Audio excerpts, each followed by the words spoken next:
Here's a damper unit from a side-by-side Frigidaire refrigerator. I've had this refrigerator for 10 years, and it's been nothing but trouble. I've got a 20-year-old Whirlpool refrigerator in the garage that has performed flawlessly, not a single repair. I also have a Sears Kenmore chest freezer in the garage that's still working after 40 years. I did replace the thermostat at the 24-year mark. The Frigidaire refrigerator's freezer worked fine, but the refrigerator side got warm. I checked and there was no cold air flowing through the damper. Running through the service mode tests, I got the flashing 4 on test 5. That verified a problem with the damper switch or the damper switch circuit. I removed the damper, and here's what I found.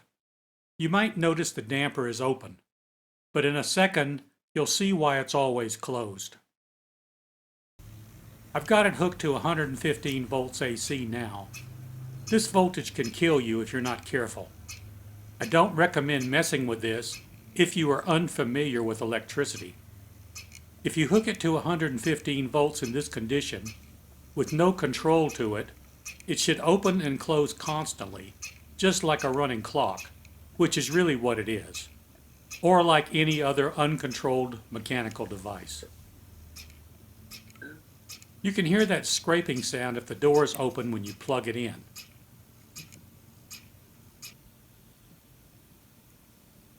The motor will close the door. Then the door will never open again. If you look closely, the motor is trying to open the door, and it gets it about 1 millimeter open. Those loud clicks are unrelated to the door opening. I'll explain those in a minute. If you pull back on the arm while it's stuck, the door will go through one cycle, but when it returns to the closed position, it will get stuck again and not open. Let's take it apart. Remove the 2 screws holding the plastic damper assembly to the clock gear assembly. Remove the 2 screws from the clock gear assembly. There are 2 little tabs on the side of the cover. Pry them up with a tiny screwdriver and pop the lid off. Whoops, the arm came out with the top piece, so I'll put it back in and hook up the alligator clamps.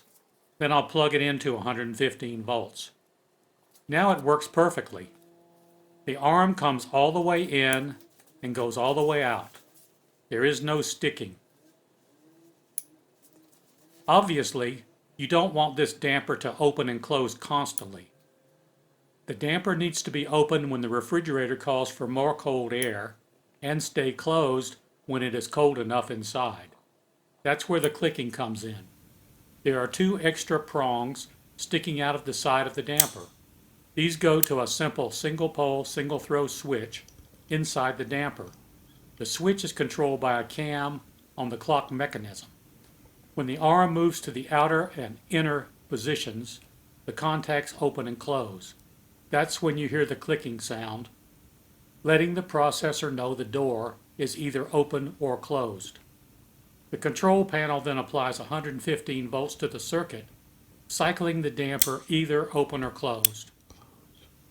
I examined all the gears in the gearbox very carefully and could find no evidence of wear on any part.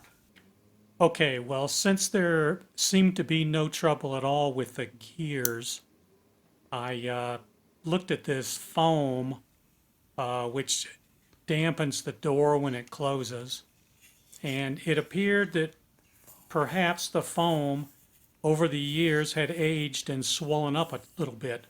It didn't look swollen, but I thought that was a possibility. So what I did was I went in with a Moto tool and an X-Acto knife, and I wasn't very careful, but I did dig out some of the foam around the outside of the area where the door closed to make the door easier to close so it wouldn't hang up there just a few millimeters from the stop. After I got this done, I put it back together, and it seemed to work perfectly. It's now been working fine ever since I put it back in the refrigerator. So we'll see how that holds up. A new one currently goes for about $150, so you should be pretty sure you need it before you buy one. Thanks for watching.